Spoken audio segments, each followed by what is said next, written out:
Good morning बच्चों। आज हम डिस्कस करेंगे चैप्टर 10 प्रॉफिट और लॉस। प्रॉफिट मीन्स लाभ, मुनाफा, एडवांटेज, बेनिफिट। लॉस मीन्स नुकसान, हानि, डिसएडवांटेज। आप already class 5th 6th 7th में पढ़ चुके होंगे कि प्रॉफिट लॉस होता क्या है। प्रॉफिट लॉस पढ़ने के लिए हमको दो चीज़ की बहुत ज़रूरत पड़ती है, कॉस्ट प्राइस और सेलिंग प्राइस। कॉस्ट प्राइस क्या होती है? The amount paid for a product to purchase is called a cost price. किसी वस्तु को खरीदने के लिए भुगतान की गई राशि। आप जब कोई आप सामान खरीद रहे हैं और उस पे आप जो पैसे दे रहे हैं दुकानदार को, उसको हम बोलते क्या हैं? Cost price. क्या बोलते हैं हम? Cost price. सेलिंग प्राइस वो प्राइस होती है, वह राशि जिस पर वस्तु बेचा जाए, जिस पे हम किसी चीज़ को बेच रहे हैं, सेल कर रहे हैं, उसको हम बोलते हैं सेलिंग प्राइस। प्रॉफिट। प्रॉफिट क्या होती है? The amount gain by selling a product for more than it's cost price. अगर सेलिंग प्राइस और कॉस्ट प्राइस आपको समझ में आ गया है, अब देखिए प्रॉफिट क्या होता है। जब हम किसी चीज़ को बेच रहे हैं और उसकी सेलिंग प्राइस ज़्यादा है कॉस्ट प्राइस से, तो वहाँ पे हमें क्या मिलता है? प्रॉफिट हमें होता है। वहाँ पे हमें क्या होता है? प्रॉफिट होता है। और प्रॉफिट को हम गेन भी बोलते हैं। और लॉस हमारा होता है अगर हम किसी वस्तु को ख़रीद के लाए हैं 10 रुपये में और उसको बेच रहे हैं 8 रुपये में, तो वहाँ पे हमारा क्या हुआ? नुकसान हुआ, घाटा हुआ। कितने रुपए का घाटा हुआ? 2 रुपये का घाटा हुआ। तो उसको बोलते हैं हम लॉस। लॉस मीन्स क्या होता है? सीपी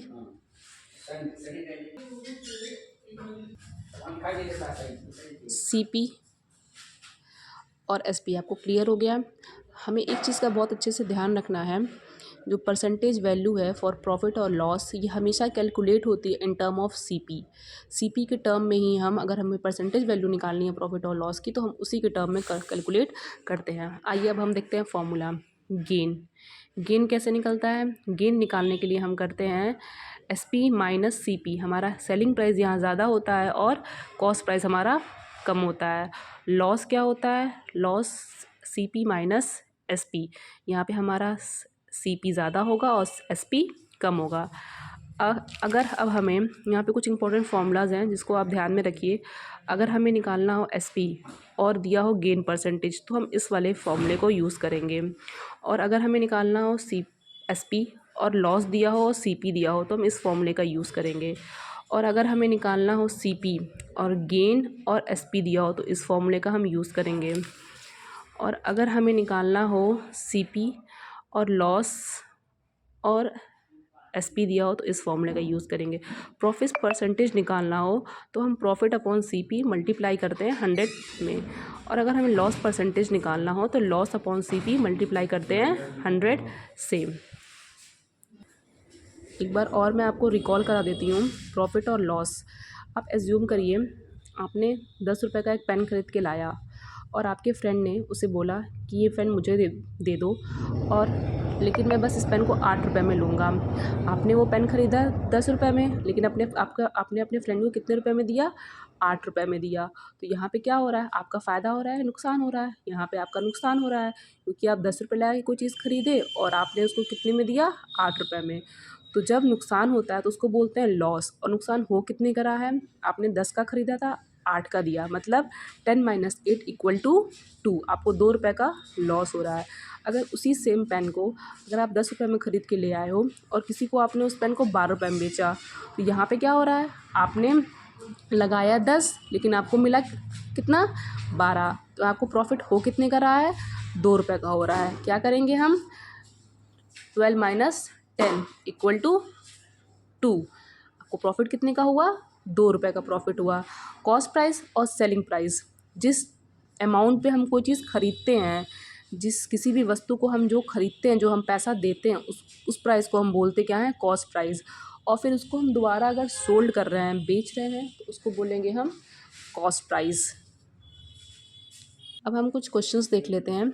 यहाँ पे हमें बताना है question number exercise 10A।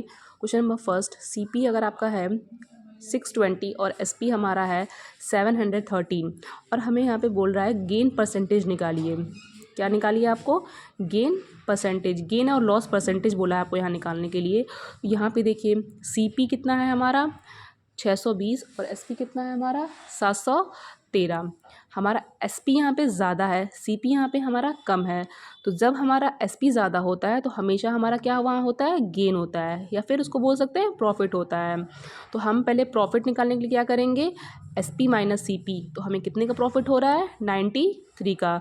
Gain percentage का फॉर्मूला हमको पता है, gain percentage we know that gain percentage is equals to profit upon CP multiply 100। क्योंकि हम परसेंटेज निकाल रहे हैं इसलिए हमें यहाँ पे 100 से मल्टीप्लाई करना पड़ेगा, क्योंकि मैंने आपको पहले ही बताया है कि फ्रैक्शन से जब हम परसेंटेज में जाते हैं तो मल्टीप्लाई करते हैं 100 का। फिर कैलकुलेट वैल्यू करेंगे, हमारा कितना आ गया, 15%। Now second question, find the selling price when CP is equals to ₹1650 and gain is equals to 4%। अब हमें यहाँ पे निकालना है सेलिंग प्राइस निकालना है। यहाँ पे हमें CP दिया है और SP दिया है, और ऑलरेडी मैंने आपको पहले ही बता के रखा है कि जब हमारा CP और गेन परसेंटेज दिया हो तो हम कौन से फॉर्मूले का यूज़ करते हैं। यहाँ पे हमारा CP और गेन परसेंटेज दिया है तो हम इस वाले फॉर्मूले को यूज़ करेंगे। We know that SP is equals to 100 plus gain percent upon 100 multiply CP। हमें CP पता है और गेन पता है, हम CP और गेन की जगह वैल्यू को पुट करेंगे, सॉल्व करेंगे और हमारा CP की वैल्यू आ जाएगी। Okay student, now question number third, find the cost price. अब हमें यहाँ पे क्या निकालना है, कॉस्ट प्राइस निकालनी है, और हमें क्या दी हुई है, CP दिया हुआ है और गेन परसेंटेज दिया हुआ है। सेम वैसे ही हम इस फॉर्मूले को यूज़ करेंगे, वैल्यू को पुट करेंगे, हमारा आंसर निकल आएगा। Question number 1, question number 3, question number 2 मैंने एक एक क्वेश्चन सॉल्व कर दिया है।